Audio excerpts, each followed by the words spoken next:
आत्मा वली फकीर मालिक दे प्यारे जद भी वो संसार विच आउंदे है वो कोई अपने मिशन दे अंदर सत्संगां दे अंदर रीति रिवाज नहीं रखते, कोई कर्म कांड नूं वो महानता नहीं दिंदे गे।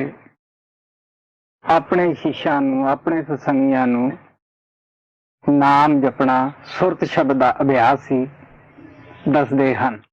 वो किसी नूं अपने खड़ावां नाल पौआं नाल या कपड़ियां नाल बन्नण वास्ते नहीं आउंदे गे। ये है कि सब दे अगे नाम दा जपना और अंदर जाना वो सच्चाई परमात्मा नूं मिलना ही दसदे है।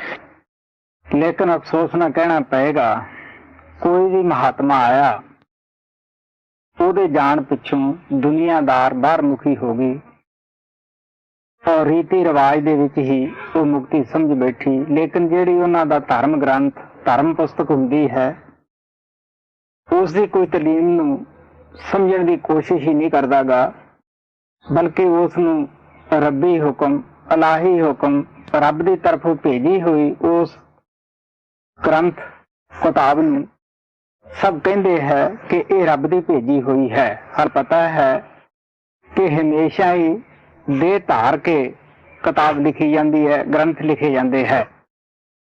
गुरु अर्जन देव जी महाराज ने रीति रिवाज जो भी उदों प्रचलित सीगा जिस तरह अज है उसनूं परमात्मा दे अगे एक पखंड दसिया और ढोंग दसिया। आप कहते कर्म धर्म पखंड जो दिसै तिस जम जो बाती लूटा है। वो कहने लगे सच्चाई तो यह है कि तुसी जमा की मार तो बच नहीं सकते, भावें जितना मर्जी भी तुसी कर्मकांड अच्छे तो अच्छा क्यों ना कर लो। इन्हां कहण दी देर सी मुसलमाना ने हंगामा खड़ा कर दिता कि जी इन्हां ने इस ग्रंथ दे अंदर इस्लाम की निंदा करी है। उस वक्त के बादशाह नूं चुकिया गया, सिखाया गया कि जिहड़ी कुरान है मुहम्मद साहब की लिखी हुई वो तो आकाश तो उतरी हुई है, इहदे विच इस्लाम की निंदा की गई है। 6 दफा जहांगीर ने इस गुरु ग्रंथ साहिब नूं तलविया, हर तरह नाल इस नूं पढ़िया गया, अख अखर नूं सोचा गया, लेकिन इस दे अंदर किसी भी समाज की निंदा नहीं, आलोचना नहीं। सच्चाई जरूर बताई गई है कि सतगुरु बगैर नाम नहीं मिलता, नाम तो बगैर मुक्ति नहीं, सत्संग तो बगैर सानू साडियां गलतियां का नहीं पता लगता, सानू सोझी नहीं आउंदी। अफसोस ना कहना पैंदा है गुरु अर्जन देव नूं उस वक्त की हुकूमत ने तते तवे ते बिठाया, गर्म रेता सिर उत्ते पाया और उन्हां दा घर घाट लुट के बल्कि जुर्माना भी उन्हां नूं लाखों रुपए ला दिता। सका भाई गौरमेंट के पक्ष विच हो के ये सारे कष्ट दबाउण दे विच शामिल सीगा। तुसीं सोच के देख सकते हो कि गुरु अर्जन देव जी का की कसूर सी।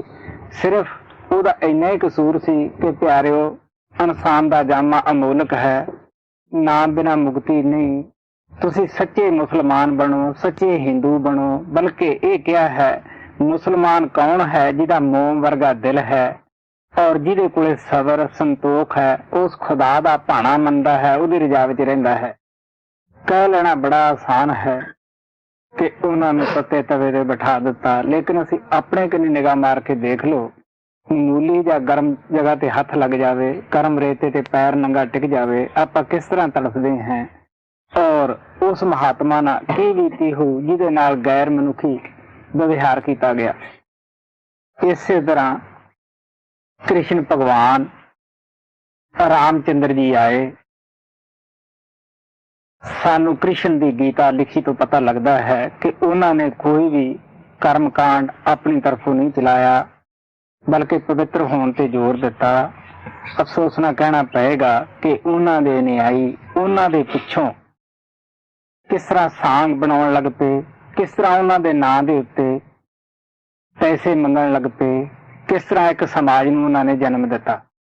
गुरु गोबिंद सिंह ने सीता ਔਰ ਰਾਮ ਅਵਤਾਰ ਦੀ ਕਹਾਣੀ ਆਪਣੇ ਗ੍ਰੰਥ ਦੇ ਅੰਦਰ ਲਿਖੀ ਹੈ। ਉਹਨਾਂ ਨੂੰ ਬੜੇ ਅੱਛੇ ਇਨਸਾਨ ਦੱਸਿਆ ਹੈ।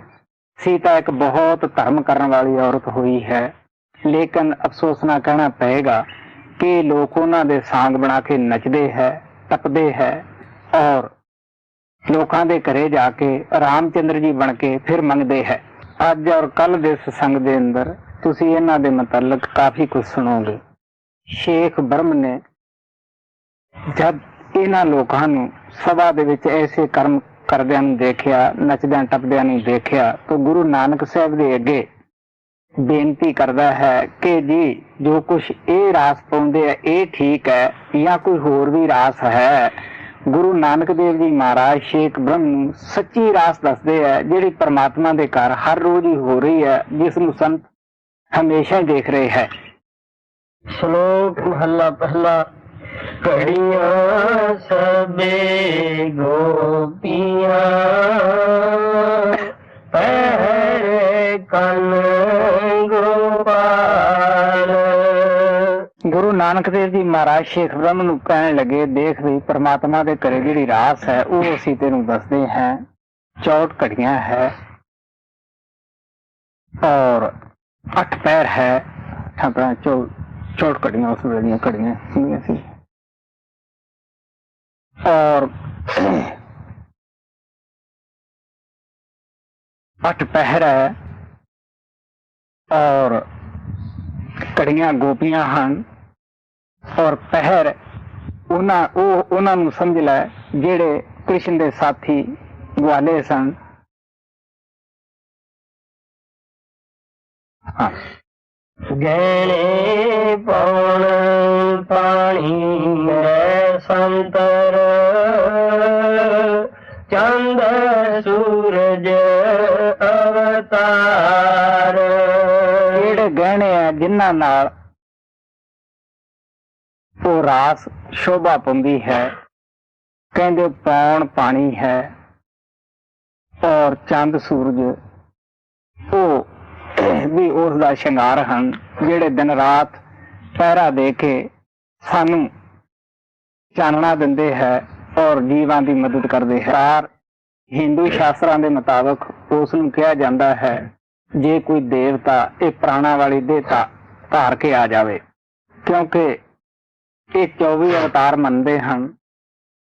ਅਵਤਾਰ ਉਸ ਨੂੰ ਕਹਿੰਦੇ ਹੈ ਕਿ ਜਿਹੜਾ ਮਾਂ ਦੇ ਪੇਟੋਂ ਨਾ ਜੰਮਿਆ ਹੋਵੇ, ਸੁਤੇ ਸਿੱਧ ਪ੍ਰਕਾਸ਼ ਹੋਇਆ ਹੋਵੇ।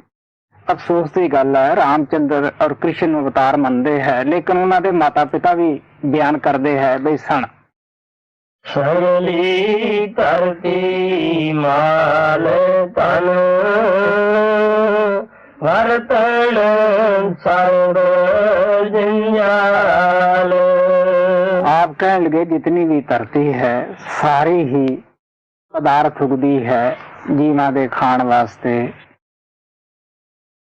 इन्ने जीव नूं जंजाल पए है, ये सारे ही उसदे वर्तन हैं।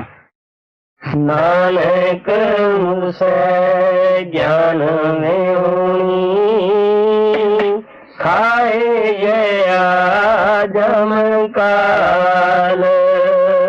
आप प्यार दे नाल कहंदे है कि ये बगैर नाम तो जितनी ये रास मैं ऊपर बयान की है, लेकिन ज्ञान ना होने करके शब्द नाम नूं प्रगट ना करन करके आखिर जम खा जाता है। क्योंकि गुरु अर्जन देव जी महाराज कहते हैं धरत असमान भी चला जाएगा, जो कुछ इससे पैदा होया वो भी चला जाएगा, कायम एको परमात्मा ही रहेगा।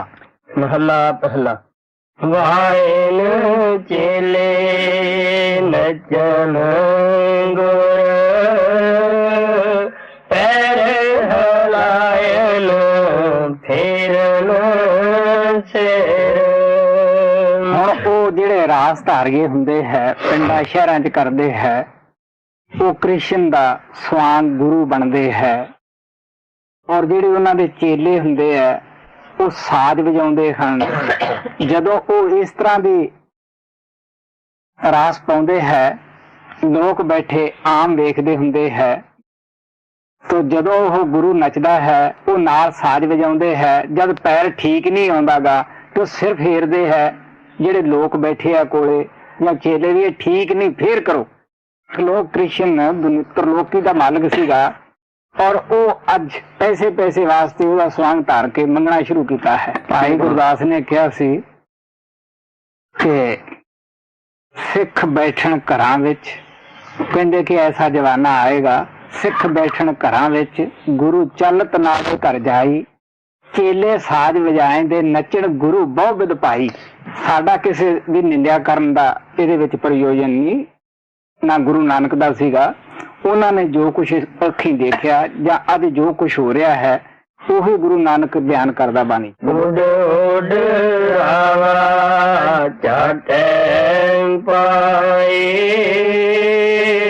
ਵੇਖੇ ਲੋਕ ਹੱਸੇ ਕਰ ਜਾਏ। ਬਾਹਰ ਤਾਂ ਜਿੱਥੇ ਡਾਂਸ ਵਗੈਰਾ ਹੁੰਦਾ ਹੋਏਗਾ ਉੱਥੇ ਪੱਕੇ ਥਾਂ ਹੈ, ਅੱਛੇ ਹੈ, ਲੇਕਿਨ ਹਿੰਦੁਸਤਾਨ ਦੇ ਅੰਦਰ ਬਿਲਕੁਲ ਰੇਤਾ ਹੁੰਦਾ ਹੈ। ਜਦੋਂ ਉਹ ਛਾਲਾ ਮਾਰਦੇ ਟੱਪਦੇ ਆ, ਉਹ ਰੇਤਾ ਹੋਰ ਪਤਲਾ ਹੋ ਕੇ ਉੱਡ ਖੜਦਾ ਹੈ, ਲੋਕਾਂ ਦੇ ਮੂੰਹਾਂ ਤੇ ਸਿਰਾਂ 'ਚ ਪੈ ਜਾਂਦਾ ਹੈ। ਔਰ ਜਿਹੜੇ ਦੇਖਣ ਵਾਸਤੇ ਆਉਂਦੇ ਆ ਪ੍ਰੇਮੀ, ਉਹ ਉੱਥੇ ਦਾ ਚੁੱਪ ਰਹਿੰਦੇ ਹੈ, ਉੱਥੇ ਵੀ ਹੱਸਦੇ ਆ, ਲੇਕਿਨ ਘਰੇ ਜਾ ਕੇ ਤਾਂ ਖੂਬ ਹੱਸਦੇ ਆ ਵੀ ਵੇਖ ਬਈ ਉਹ ਕਿਸ ਤਰ੍ਹਾਂ ਟੱਪਦੇ ਸੀ, ਕਿਸ ਤਰ੍ਹਾਂ ਨੱਚਦੇ ਸੀ। ਰੋਟੀਆਂ ਕਾਰਨ ਪੂਰੇ ਤਾਲ, ਆਪ ਪਛਾੜੇ ਧਰਤੀ ਨਾਲ। ਜਦ ਬੱਚੇ ਦੇਖ ਕੇ ਉਹਨਾਂ ਦੀ ਹਾਲਤ ਘਰੇ ਜਾ ਕੇ ਮਾਤਾ ਪਿਤਾ ਬਜ਼ੁਰਗਾਂ ਕੋਲ ਦੱਸਦੇ ਹਨ ਤੇ ਹੱਸਦੇ ਹੈ, ਉਹ ਫਿਰ ਬਜ਼ੁਰਗ ਉਹਨਾਂ ਨੂੰ ਸਮਝਾਉਂਦੇ ਆ ਕਿ ਉਹ ਸੱਚੀ ਮੁੱਚੀ ਦੇ ਕ੍ਰਿਸ਼ਨ ਜਾਂ ਗੋਪੀਆਂ ਨਹੀਂ, ਉਹ ਤਾਂ ਵਿਚਾਰੇ ਰੋਟੀ ਦੇ ਵਪਾਰ ਵਾਸਤੇ ਇੰਨਾ ਕੁਛ ਕਰਦੇ ਆ। ਗਾਵਨ ਗੋਪੀਆਂ ਗਾਵਨ ਕਾਨ, ਗਾਵਨ ਸੀਤਾ ਰਾਜੇ ਨਾਮ। ਕੋਈ ਉਹਨਾਂ ਦੇ ਵਿੱਚੋਂ ਗੋਪੀ ਬਣ ਜਾਂਦੀ ਹੈ, ਕੋਈ ਸੀਤਾ ਬਣ ਜਾਂਦੀ ਹੈ, ਕੋਈ ਰਾਮਚੰਦਰ ਬਣ ਕੇ ਗਾਉਂਦਾ ਹੈ। ਤੁਸੀਂ ਸੋਚ ਕੇ ਦੇਖ ਲਓ ਉਹਨਾਂ ਮਹਾਂਪੁਰਸ਼ਾਂ ਦੀ ਅਸੀਂ ਇਦੋਂ ਵੱਧ ਕੀ ਨਵਾਦਰੀ ਕਰ ਸਕਦੇ ਹਾਂ। ਇੱਕ ਬੇਟਾ ਆਪਦੀ ਮਾਂ ਨੂੰ ਨਚਾ ਸਕਦਾ ਹੈ। ਸਿਰ ਪਾ ਨਿਰੰਕਾਰ ਸੱਚ ਨਾਮ, ਜਗਾ ਕੀਆ ਸਗਲ ਜਹਾਨ। ਅਗਰ ਭਉ ਤੋਂ ਰਹਿਤ ਹੈ, ਉਹ ਪ੍ਰਮਾਤਮਾ ਅਕਾਲ ਪੁਰਖ ਵਾਹਿਗੁਰੂ ਹੈ, ਉਹਦਾ ਨਾਮ ਹੀ ਜਪਣ ਦੇ ਕਾਬਲ ਹੈ ਔਰ ਜਪਣ ਵਾਸਤੇ ਹੈ। ਸੇਵਕ ਸੇਵ ਹੈ ਕਰਮ ਚੜਾਓ, ਪਿੰਨੀ ਰਹਿਣ ਜਿਨਾ ਮਨ ਚਾਓ। ਜਦ ਸੇਵਕ ਸੰਤਾਂ ਕੋਲੇ ਆਉਂਦਾ ਹੈ, ਉਹ ਪੁੱਛਦਾ ਹੈ ਕਿ ਮਹਾਰਾਜ ਜੀ ਮੈਨੂੰ ਮੁਕਤੀ ਦਾ ਸਾਧਨ ਦੱਸੋ, ਮੈਂ ਦੁਖੀ ਹਾਂ ਔਰ ਮੈਂ ਇਸ ਸੰਸਾਰ ਦੀ ਤਰਫੋਂ ਵੱਧ ਤੋਂ ਵੱਧ ਦੁਖੀ ਹੈ, ਮੇਰੇ ਤੇ ਦਇਆ ਕਰੋ। ਉਹ ਅੱਛੇ ਤੋਂ ਅੱਛਾ ਕਰਮ ਕਾਂਡ ਔਰ ਉਸ ਨੂੰ ਦੱਸਦੇ ਹੈ, ਉਹ ਨਾਮ ਦੀ ਕਮਾਈ ਹੈ। ਉਹ ਕਹਿੰਦੇ ਦੇਖ ਬਈ ਪਿਆਰਿਆ, ਗ੍ਰਸਥ ਦੇ ਵਿੱਚ ਰਹਿੰਦਾ ਹੋਇਆ ਜੋ ਜ਼ਿੰਮੇਵਾਰੀਆਂ ਮਿਲੀਆਂ ਹਨ ਉਹਨਾਂ ਨੂੰ ਪੂਰੀਆਂ ਕਰ। ਤੜਕੇ ਉੱਠ, 2-3 ਘੰਟੇ ਟਾਈਮ ਲਾ, ਜੋ ਕੀਰਤਨ ਪਰਮਾਤਮਾ ਨੇ ਤੇਰੇ ਅੰਦਰ ਜਾਰੀ ਕੀਤਾ ਹੈ ਤੂੰ ਉਸ ਦੇ ਵਿੱਚ ਜੁੜ ਜਾ, ਉਸ ਕੀਰਤਨ ਦੇ ਵਿੱਚ ਭਿੱਜ ਜਾ, ਆਪਣੇ ਆਪ ਨੂੰ ਉਹਦੇ ਹਵਾਲੇ ਕਰ ਦੇ। ਸਿੱਖੀ ਸਿੱਖਿਆ ਗੁਰ ਵਿਚਾਰ, ਨਜ਼ਰੀ ਕਰਮ ਲਗਾਏ ਪਾਰ। ਗੁਰੂ ਨਾਨਕ ਦੇਵ ਜੀ ਮਹਾਰਾਜ ਕਹਿੰਦੇ ਹੈ, ਸਿੱਖ ਕੌਣ ਹੈ? ਜਿਹਦੇ ਕੋਲੇ ਗੁਰੂਆਂ ਦੀ ਸਿੱਖਿਆ ਹੈ। ਸਿੱਖਿਆ ਵਿੱਚ ਇਹ ਹੈ ਕਿ ਬਈ ਤੂੰ ਭਜਨ ਕਰ, ਸਿਮਰਨ ਕਰ, ਸਤਸੰਗ ਕਰ ਔਰ ਨਾਮ ਜਪ। ਜਦੋਂ ਅਸੀਂ ਪਿਤਾ ਦੇ ਕਹੇ ਮੁਤਾਬਕ ਦੁਨੀਆ ਦੇ ਕਾਰੋਬਾਰ ਕਰਦੇ ਹਾਂ, ਇੱਕ ਦੁਨਿਆਵੀ ਪਿਤਾ ਵੀ ਸਾਡੇ ਤੇ ਖੁਸ਼ ਹੋ ਜਾਂਦਾ ਹੈ। ਉਹ ਸਾਨੂੰ ਆਪਣੀ ਕਮਾਈ ਹੋਈ ਦੌਲਤ ਵੀ ਦੇ ਜਾਂਦਾ ਹੈ। ਤੁਸੀਂ सोच लो, संत हजारों ही माता पिता जैसा प्यार लेके, हमदर्दी लेके संसार ਵਿੱਚ ਆਏ ਹੈ ਕਿ ਉਹ ਸਾਥੋਂ ਕੁਝ ਲੁਕੋ ਸਕਦੇ ਹੈ? ਉਹ ਲੁਕੋ ਨਹੀਂ ਸਕਦੇ, ਬਲਕਿ ਜੋ ਕੁਝ ਰੂਹਾਨੀਅਤ ਦੀ ਦੌਲਤ ਪਰਮਾਤਮਾ ਨੇ ਉਹਨਾਂ ਨੂੰ ਦਿੱਤੀ ਹੁੰਦੀ ਹੈ, ਉਹ ਆਪਣੀਆਂ ਬਰਕਤਾਂ ਲੈ ਕੇ ਐਸੇ ਸਿੱਖ ਸੇਵਕ ਦੇ ਅੰਦਰ ਬੈਠ ਜਾਂਦੇ ਹੈ। ਗੁਰੂ ਘਰ ਦੇ ਅੰਦਰ ਨਾਮ ਜਪਣ ਵਾਲਿਆਂ ਦੀ ਹੀ ਕਦਰ ਹੈ। ਜੋ ਨਾਮ ਜਪਦੇ ਹੈ, ਸੇਵਾ ਕਰਦੇ ਹੈ, ਸਿਮਰਨ ਦੇ ਵਿੱਚ ਜੁੜਦੇ ਹੈ, ਉਹਨਾਂ ਦਾ ਹੀ ਆਦਰ ਮਾਣ ਹੁੰਦਾ ਹੈ। ਕਥਾ ਕਹਾਣੀਆਂ ਵਾਲਿਆਂ ਦਾ, ਬਾਚੇ ਗਿਆਨੀਆਂ ਦਾ ਮਾਣ ਨਹੀਂ ਹੁੰਦਾ ਗਾ। ਕੋਲੂ ਚਰਖਾਂ ਚੱਕੀ ਚੱਕ ਥਾਲੇ ਵਰੋਲੇ ਬਹੁਤ ਅਨੰਤ। ਸ਼ੇਖ ਬ੍ਰਹਮ ਨੂੰ ਕਹਿਣ ਲੱਗੇ, ਦੇਖ ਵੀ ਪਿਆਰਿਆ, ਜੋ ਤੂੰ ਇਹ ਰਾਸ ਪਾਉਂਦੇ ਦੇਖੇ ਹੈ ਵੀ ਇਹ ਬੜੇ ਜ਼ਮੀਨ ਤੇ ਘੁੰਮਦੇ ਹੈ। ਕਹਿਣ ਲੱਗੇ ਜੇ ਘੁੰਮਣ ਨਾਲ,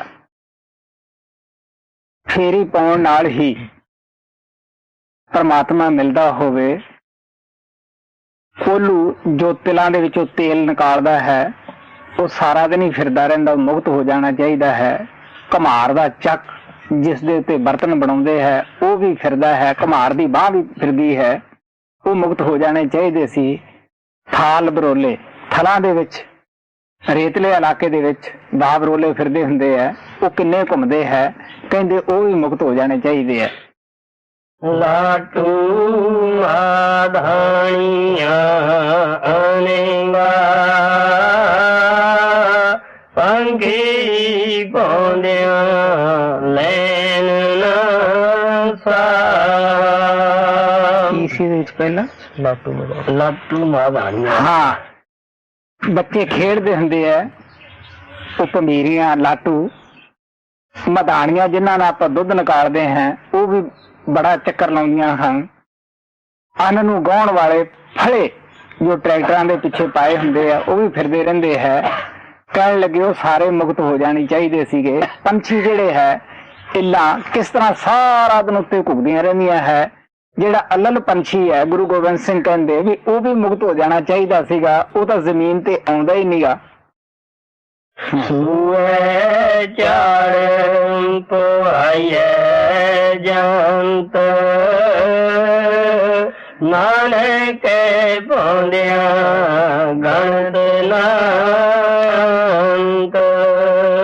ਹੁਣ ਆਪ ਕਹਿੰਦੇ ਹੈ ਕਿ ਜਿਸ ਤਰ੍ਹਾਂ ਲੱਕੜੀ ਦੇ ਅੱਗੇ ਤਿੱਖੀ ਨੋਕ ਲੱਗੀ ਹੁੰਦੀ ਹੈ, ਉਹ ਜ਼ਮੀਨ 'ਚ ਗੱਡੀ ਹੁੰਦੀ ਹੈ, ਹੰਡੋਲਾ ਉਹਦੇ ਪਾਸੇ ਘੁੱਗਦਾ ਹੈ ਬੜਾ ਜ਼ੋਰ ਦੀ, ਉਹਦਾ ਕੋਈ ਅੰਤ ਹੀ ਨਹੀਂ, ਕਿੰਨੇ ਕੁ ਚੱਕਰ ਲਾਉਂਦਾ ਹੈ। ਕਹਿਣ ਲੱਗੇ ਜਿਹੜੇ ਬੱਚੇ ਬੈਠੇ ਹੁੰਦੇ ਉੱਤੇ ਠੂਣੇ ਲੈਂਦੇ ਖੁਸ਼ ਹੁੰਦੇ, ਉਹ ਵੀ ਤਰ ਜਾਣੇ ਚਾਹੀਦੇ ਸੀਗੇ, ਔਰ ਉਹ ਹੰਡੋਲਾ ਵੀ ਮੁਕਤ ਹੋ ਜਾਣਾ ਚਾਹੀਦਾ ਸੀਗਾ। ਸੰਤਾਂ ਮਹਾਤਮਾ ਦਾ ਕਿਸੇ ਦੀ ਨਿੰਦਿਆ ਕਰਨ ਦਾ ਕੋਈ ਵਿਚਾਰ ਨਹੀਂ ਹੁੰਦਾ। ਗੁਰੂ ਨਾਨਕ ਦਾ ਐਸਾ ਵਿਚਾਰ ਨਹੀਂ ਸੀਗਾ, ਬਲਕਿ ਸ਼ੇਖ ਬ੍ਰਹਮ ਦਾ ਭਰਮ ਦੂਰ ਕਰਦੇ ਹੈ, ਕਿਉਂਕਿ ਉਹਦਾ ਸਵਾਲ ਸੀਗਾ ਵੀ ਇਹ ਜਿਹੜੇ ਡਾਂਸ ਕਰਨ ਵਾਲੇ ਐਂ ਘੁੱਕਦੇ ਹੈ ਵੀ ਇਹ ਤਾਂ ਜ਼ਰੂਰ ਮੁਕਤ ਹੁੰਦੇ ਹੋਣਗੇ, ਕੀ ਇਹ ਰੱਬ ਨੂੰ ਮਨਜ਼ੂਰ ਹੈ? ਤਾਂ ਉਹਨਾਂ ਨੂੰ ਦੱਸਣਾ ਪਿਆ।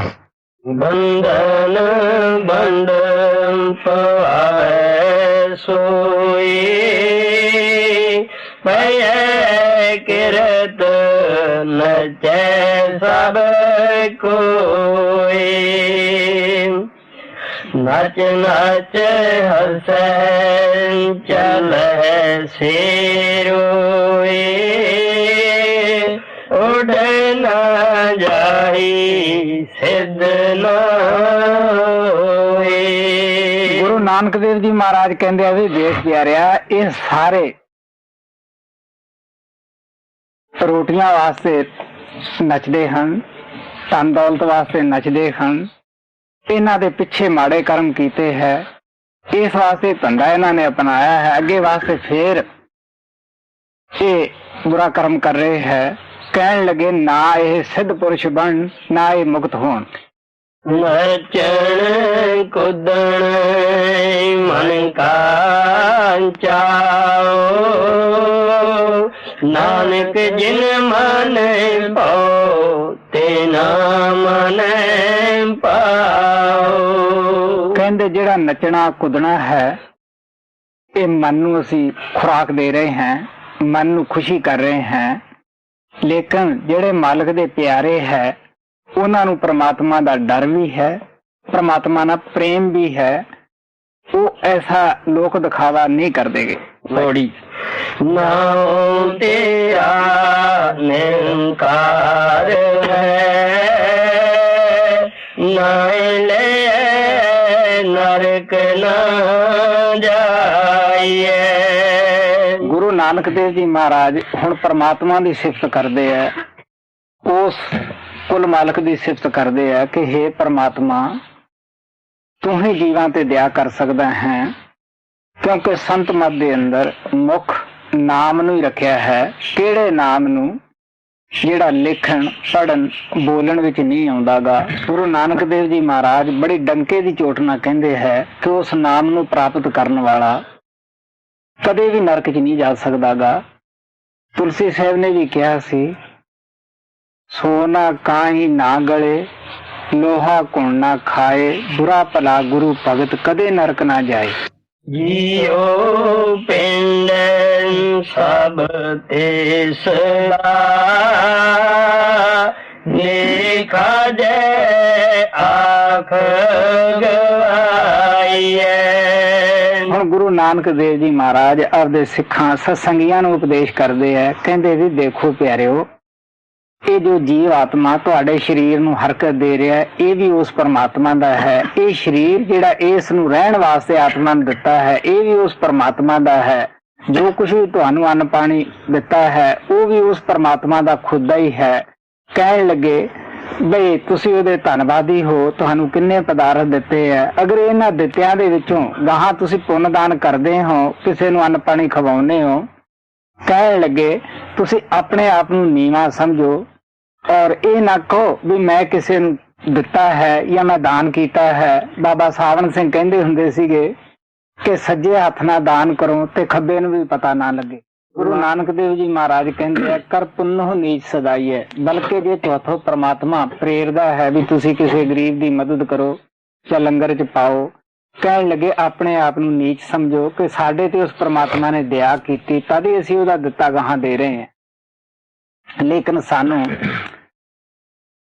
ਇੱਕ ਮਹਾਰਾਜ ਸਾਵਣ ਸਿੰਘ ਕਹਾਣੀ ਸੁਣਾਉਂਦੇ ਹੁੰਦੇ ਸੀਗੇ ਕਿ ਇੱਕ ਮਹਾਜਨ ਸੀ, ਉਹ ਬੜਾ ਕੰਜੂਸ ਸੀਗਾ, ਦਾਨ ਪੁੰਨ ਨਹੀਂ ਕਰਦਾ ਸੀਗਾ। ਜਿਹੜੀ ਉਹਦੇ ਘਰੇ ਸ਼ੇਠਾਣੀ ਸੀ, ਉਹ ਕਾਫੀ ਅੱਛੀ ਆਤਮਾ ਸੀ। ਉਹ ਹਮੇਸ਼ਾ ਪ੍ਰੇਰਦੀ ਕਿ ਜੀ ਆਪਾਂ ਨੂੰ ਵੀ ਦਾਨ ਪੁੰਨ ਕਰਨਾ ਚਾਹੀਦਾ ਹੈ। ਉਹਦੇ ਜ਼ਿਆਦੇ ਕਹਿਣ ਤੇ ਆਖਰ ਉਹ ਮਜਬੂਰ ਹੋਇਆ ਵੀ ਕਿਵੇਂ ਨਾ ਕਿਵੇਂ ਇਸ ਦਾ ਦਿਲ ਪਰਚਾਵਾ ਕਰ ਦੇਣਾ। ਉਹਨੇ ਗੰਗਾ ਤੇ ਫਿਰਨਾ ਸ਼ੁਰੂ ਕੀਤਾ। ਉਹ ਪੰਡਤ ਖਾਣ ਨੂੰ ਤਕੜੇ ਸੀਗੇ। ਉਹ ਕਿਸੇ ਨੇ ਕਿਹਾ ਬਸ ਇਹਨੇ ਥੋੜਾ ਜਿਹਾ 4 ਕਿਲੋ ਜਲੇਬੀਆਂ ਲੈ ਆਈ, ਪੇੜੇ 10 ਕਿਲੋ ਲੈ ਆਈ, 10-15 ਕਿਲੋ ਦੁੱਧ ਲੈ ਆਈ, ਬਸ 2 ਕਿਲੋ ਵਿੱਚ ਚੌਲ ਪਾ ਦੀ, ਬਸ ਹੋਰ ਜ਼ਿਆਦਾ ਜ਼ਰੂਰਤ ਨਹੀਂ। ਹੁਣ ਇੰਨਾ ਕੁਝ ਪੁੱਛ ਕੇ ਫਿਰ ਚੁੱਪ ਹੋਵੇ ਵੀ ਇਹ ਤਾਂ ਕਾਫੀ ਖਰਚਾ ਹੋਏਗਾ। ਅਖੀਰ ਇੱਕ ਸੁਕੜਿਆ ਜਿਹਾ ਪੰਡਤ ਸੀਗਾ, ਉਹਨੇ ਉਹ ਭਾਲਿਆ ਵੀ ਇਹ ਤਾਂ ਠੀਕ ਠਾਕ ਹੀ ਹੋਏਗਾ। ਉਹਨੂੰ ਕਹਿਣ ਲੱਗਾ, ਪੰਡਿਤ ਜੀ ਤੁਸੀਂ ਕਿੰਨਾ ਕੁ ਖਾਓਗੇ? ਉਹ ਕਹਿੰਦਾ ਵੀ ਮੇਰਾ ਤਾਂ ਸਰੀਰ ਹੀ ਕੁਛ ਨਹੀਂ ਗਾ, ਸੁੱਕਿਆ ਗਲਿਆ ਜਿਹਾ ਹੈ, ਤਾਪ ਚੜਿਆ ਰਹਿੰਦਾ ਹੈ, ਕੀ ਖਾਣਾ ਸੀਗਾ, ਬਸ ਐਵੇਂ ਜੋ ਦੇ ਦੇਗਾ ਸੁੱਕਾ ਗਿੱਲਾ ਉਹ ਖਾ ਲਾਂਗੇ। ਕਿਉਂਕਿ ਉਹਨੇ ਤਾੜ ਲਿਆ ਵੀ ਇਹ ਕੰਜੂਸ ਆਦਮੀ ਹੈ, ਜੇ ਇਹਨੂੰ ਸਾਰਾ ਕੁਝ ਦੱਸਿਆ ਤੇ ਇਹਨੇ ਕਦੋਂ ਦੇਣਾ ਹੈ। ਘਰੇ ਆਇਆ, ਜੇਠਾਣੀ ਨੂੰ ਕਹਿਣ ਲੱਗਿਆ, ਲੈ ਕੰਮ ਤੇਰਾ ਬਣ ਗਿਆ ਹੈ, ਮੈਂ ਤਾਂ ਦੁਕਾਨ ਤੇ ਜਾਣਾ ਹੈ ਤੇ ਪੰਡਿਤ ਜੀ ਆਉਣਗੇ, ਜੋ ਮੰਗਣ ਉਹ ਦੇ ਦੇਣਾ ਹੈ। ਉਹ ਕਹਿੰਦੀ 7 ਬਚਨ। ਹੁਣ ਦਿਲ ਖੁੱਲਾ ਸੀ ਉਹ ਸ਼ੇਠਾਣੀ ਦਾ, ਉਹਨੇ ਕਿਹਾ ਵੀ ਅੱਜ ਜੋ ਮੰਗੇ ਆਪਾਂ ਦੇ ਦੇਣਾ, ਪਤੀ ਜੀ ਕਹਿ ਗਏ ਹੈ।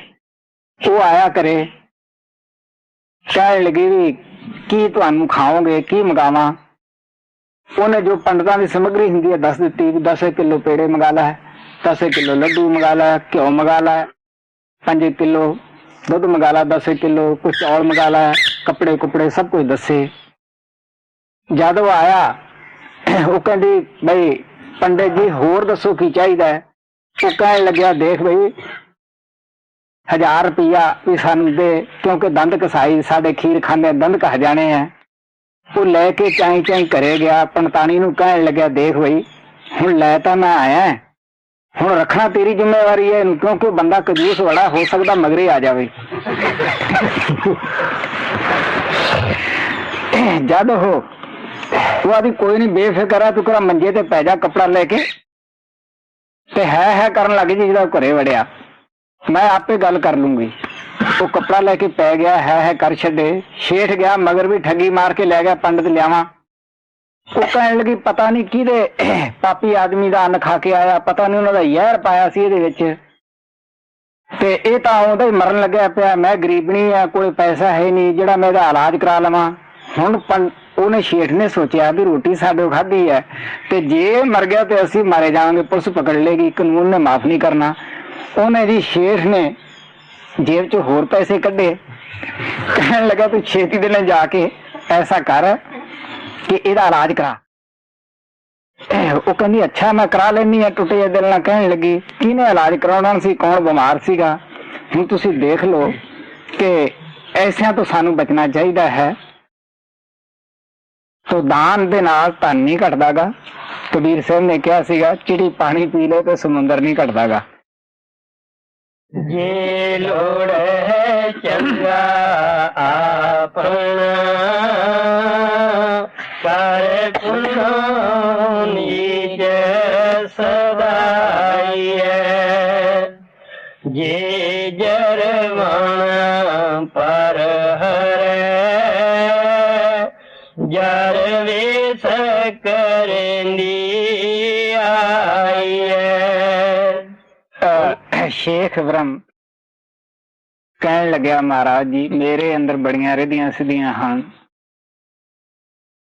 ਔਰ ਮੈਂ ਜਮ ਨੂੰ ਨੇੜੇ ਨਹੀਂ ਆਉਣ ਦਿੰਦਾਗਾ, ਲੇਕਿਨ ਗੁਰੂ ਨਾਨਕ ਦੇਵ ਜੀ ਮਹਾਰਾਜ ਉਹਦਾ ਹੰਕਾਰ ਦੂਰ ਕਰਦੇ ਹੈ। ਕਹਿੰਦੇ ਦੇਖ ਵੀ ਸ਼ੇਖ ਬ੍ਰਹਮ, ਅਗਰ ਜੇ ਤੇਰੇ ਵਿੱਚ ਇੰਨਾ ਹੀ ਜ਼ੋਰ ਹੈ, ਤਾਕਤ ਹੈ, ਤੇ ਤੇਰੇ ਉੱਪਰ ਵਡੇਪਾ ਆਏਗਾ, ਤੂੰ ਉਹਨੂੰ ਨਾ ਰਹਿਣ, ਉਹਨੂੰ ਆਉਣ ਨਾ ਦੇ, ਜਵਾਨ ਹੀ ਰਹੀ, ਫਿਰ ਤਾਂ ਤੈਨੂੰ ਜਰਵਾਣਾ ਅਸੀਂ ਮੰਨ ਲਵਾਂਗੇ। ਜੇ ਜਰਵਾਣਾ ਪਰ ਹਰੈ, ਜਰ ਵੇਸ ਕਰੇਂਦੀ ਆਈਐ। ਕੋ ਰਹਿ ਨ ਭਰੀਐ ਪਾਈਐ, ਕੋ ਰਹਿ ਨ ਭਰੀਐ ਪਾਈਐ। ਨਹੀਂ ਚੱਲੇ ਆ ਅੱਜ ਤੋਂ 25-30 ਸਾਲ ਪਹਿਲਾਂ ਦਾਣਿਆਂ ਨੂੰ ਮਿਲਣ ਵਾਲਾ ਇੱਕ ਹੁੰਦਾ ਸੀ ਏਡਾ ਸਾਰਾ ਟੋਪੀਆ ਜਿਹਾ। ਉਹ ਜਦੋਂ ਭਰ ਲੈਂਦੇ ਸੀ ਉਲਟ ਲੈਂਦੇ ਸੀਗੇ, ਉਹ ਜੋਖ ਲੈਂਦੇ ਹੁੰਦੇ ਸੀਗੇ, ਕੋਈ ਮਣਦਾ ਹੁੰਦਾ ਸੀ, ਫਿਰ ਉਹਨਾਂ ਨੂੰ ਗਣ ਲੈਂਦੇ ਵੀ ਕਿੰਨੇ ਮਣ ਹੋ ਗਏ। ਤੋ ਗੁਰੂ ਨਾਨਕ ਦੇਵ ਜੀ ਮਹਾਰਾਜ ਕਹਿੰਦੇ ਕੋਰਾ ਹੈ ਨਾ ਭਰੀਆ ਪਾਈ, ਉਹਨੂੰ ਕਹਿੰਦੇ ਸੀ ਪਾਈ। ਜਦੋਂ ਭਰ ਲੈਂਦੇ ਸੀ ਉਹਨੂੰ ਉਲਟਾ ਦਿੰਦੇ ਸੀ, ਗਿਣਨਾ ਜੋ ਹੋਇਆ। ਤੋ ਇਸ ਵਾਸਤੇ ਕਹਿੰਦੇ ਵੀ ਜਦੋਂ ਸਵਾਸਾ ਰੂਪੀ ਪਾਈ ਭਰ ਜਾਂਦੀ ਹੈ, ਪੂਰੇ ਹੋ ਜਾਂਦੇ ਹੈ, ਤੋ ਕੋਈ ਇਸ ਸੰਸਾਰ ਵਿੱਚ ਰਹਿੰਦਾ ਨਹੀਂ, ਸਭ ਕੁਝ ਚਲਿਆ ਜਾਂਦਾ ਹੈ। ਭਾਈ ਹੈ ਕਿ ਅੱਜ ਅਸੀਂ ਧਰਮ ਸਥਾਨਾਂ ਦੇ ਵਿੱਚ ਬੜੇ ਬੜੇ ਲੰਮੇ ਚੌੜੇ ਲੈਕਚਰ ਸੁਣੇ ਹੈ, ਦੇ ਰਹੇ हैं, ਲੇਕਿਨ ਦੁਨੀਆ ਦੀ ਕੋਈ ਹਾਲਤ ਬਿਹਤਰ ਨਹੀਂ ਹੋਏਗੀ। ਅਸੀਂ ਆਜ਼ਾਦੀ ਨੂੰ ਸਮਝ ਨਹੀਂ ਸਕੇ ਕਿ ਆਜ਼ਾਦੀ ਕੀ ਚੀਜ਼ ਹੈ। ਅੱਛੇ ਕੱਪੜੇ ਪਹਿਨ ਲੈਣਾ, ਸਿਨੇਮਿਆਂ 'ਚ ਚਲੇ ਜਾਣਾ, ਅੱਛੇ ਖਾਣੇ ਖਾ ਲੈਣੇ, ਇਹ ਕੋਈ ਆਜ਼ਾਦੀ ਨਹੀਂ। ਆਜ਼ਾਦੀ ਤਾਂ ਇਹ ਹੈ ਕਿ ਅਸੀਂ ਪਿੱਛੇ ਜੋ ਕੀਤਾ ਹੈ ਉਹਦਾ ਕਸ਼ਟ ਹੁਣ ਭੋਗ ਰਹੇ ਹਾਂ। ਅੱਗੇ ਵਾਸਤੇ ਅਸੀਂ ਆਜ਼ਾਦ हैं ਕਿ ਅਸੀਂ ਕੈਸੇ ਕਰਮ ਕਰਨੇ ਹੈ, ਔਰ ਜਿਹਦੇ ਨਾਲ ਕਿ ਅਸੀਂ ਇਹ ਦੁਖੀ ਸੰਸਾਰ ਦੇ ਵਿੱਚ ਨਾ ਆਈਏ।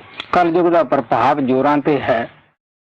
ਅੱਜ ਧਾਰਮਿਕ ਸੰਤਾਂ ਦੇ ਨਾਂ ਦੇ ਉੱਤੇ ਫਿਲਮਾਂ ਬਣ ਗਈਆਂ ਹੈ। ਕੋਈ ਜੋਤੀ ਫਿਲਮ ਬਣ ਗਈ ਹੈ, ਕੋਈ ਕਬੀਰ ਦੇ ਨਾਂ ਤੇ ਬਣ ਗਈ ਹੈ, ਕੋਈ ਰਵਿਦਾਸ ਦੇ ਨਾਮ ਤੇ ਬਣ ਗਈ ਹੈ, ਕੋਈ ਹੋਰ ਕਿਸੇ ਦੇਵੀ ਦੇਵਤੇ ਦੇ ਨਾਂ ਤੇ ਬਣ ਗਈ ਹੈ, ਗੁਰੂ ਨਾਨਕ ਦੇ ਨਾਂ ਤੇ ਬਣ ਗਈਆਂ ਹਨ।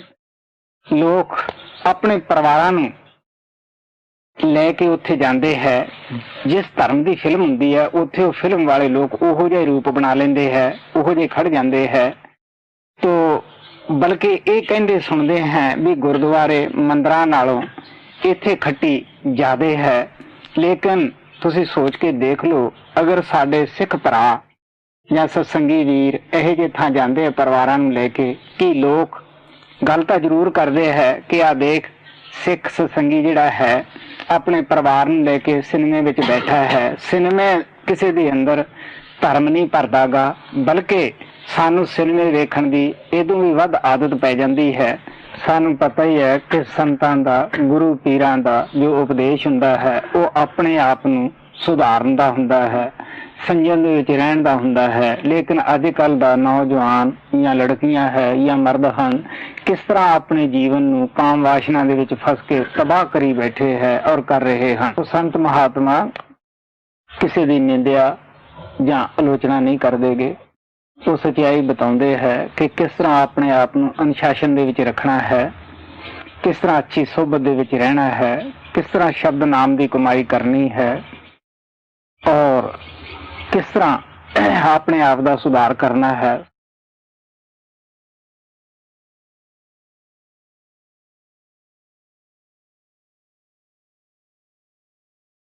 ਤੁਹਾਨੂੰ ਕੱਲ ਦੱਸਿਆ ਸੀਗਾ ਕਿ ਮਹਾਤਮਾ ਮਾਲਕ ਦੇ ਪਿਆਰੇ ਨਾ ਖੁਦ ਨਿੰਦਿਆ ਕਰਦੇ ਹੈ, ਨਾ ਕਿਸੇ ਆਪਦੇ ਸੇਵਕ ਨੂੰ ਨਿੰਦਿਆ ਕਰਨ ਦੀ ਇਜਾਜ਼ਤ ਦਿੰਦੇ ਹੈ। ਮੈਂ ਗੁਰੂ ਨਾਨਕ ਬਾਰੇ ਦੱਸਿਆ ਸੀਗਾ ਕਿ ਉਹਨਾਂ ਦਾ ਭਾਵ ਕਿਸੇ ਸਮਾਜ ਦੀ ਨਿੰਦਿਆ ਜਾਂ ਆਲੋਚਨਾ ਨਹੀਂ।